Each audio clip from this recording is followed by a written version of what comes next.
Hi everyone. For my instructional design plan, I created a unit to help my third grade special education kiddos in the area of mathematics. The instructional goal for this unit is students will be able to solve 1 and 2-step word problems using all 4 operations and show their thinking using words or pictures. The majority of third grade special education students have already identified goals to increase their math word problem solving accuracy, which involve 1 or 2-step problems using all the operations and with numbers less than 1,000.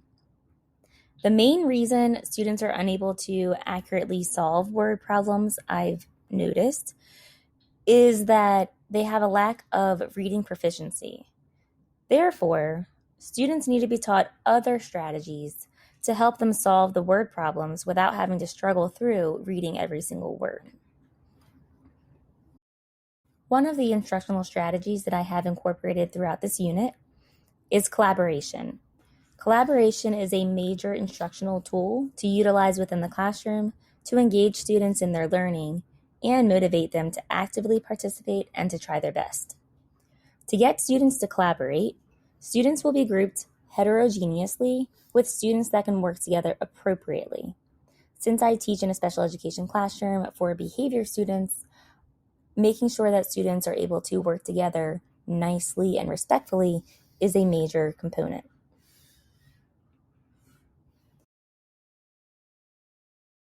Once the groups are identified, then students will be working as a group to find the different components of the word problem.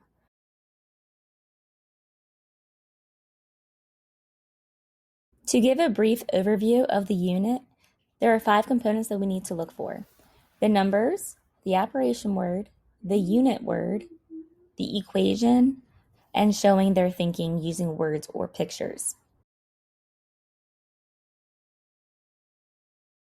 Each day, students learn how to identify one more part of the word problem. So the first day, students are going to be working on how to identify the numbers. As a group, they will all be identifying the numbers in the word problem. They're going to put these numbers in their graphic organizer to help them organize the information that they gather. The next day, they're going to be learning how to identify the operation word and then understanding which operation they need to do to solve the problem. For that day's activity, the students are going to be split up. 2 of them will work on finding the numbers, and 2 of them will work on finding the operation words. Then they will work together to figure out which operation it means to do by looking at their graphic organizer of the operation words that we have created as the class. Following day, we will add on finding the unit.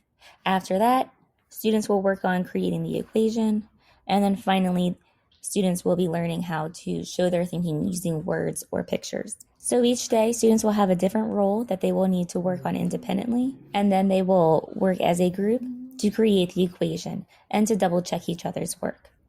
Also, if students need help, they can always ask their group members before asking me. In addition, in order to provide effective instruction and participation, students who are still working on entry skills will be in a small group with a teacher to strengthen their skills before they join their student groups.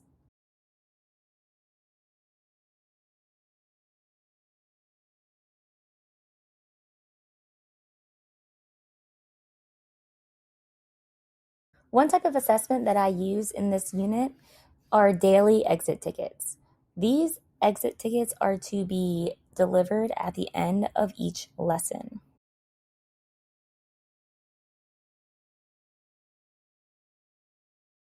To show what they can do and provide the teacher with information on how to proceed for the next day's lesson. This will be helpful information to determine whether or not more instruction is needed on any of the content learned during the previous lesson.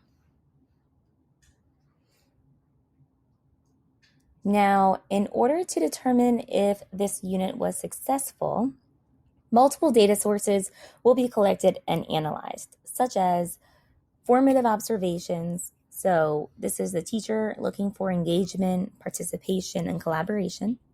as well as student success via the independent classwork, the exit tickets, and of course the summative assessments.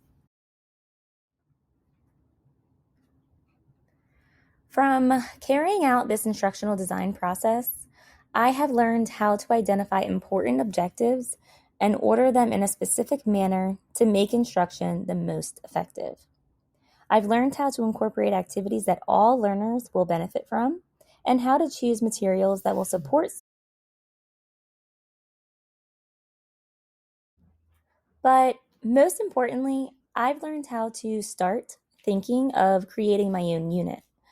I've learned where I can start, what I had to identify first, and then what areas I need to address to continue creating the plan in a meaningful and time-effective manner. I learned how to create a visual diagram that makes it extremely easy to see the flow of the unit. For me, the visual diagram is the one part of this instructional design plan that I would not want to lose. It holds about 90% of the information within the plan and is needed in order to carry out the lesson effectively.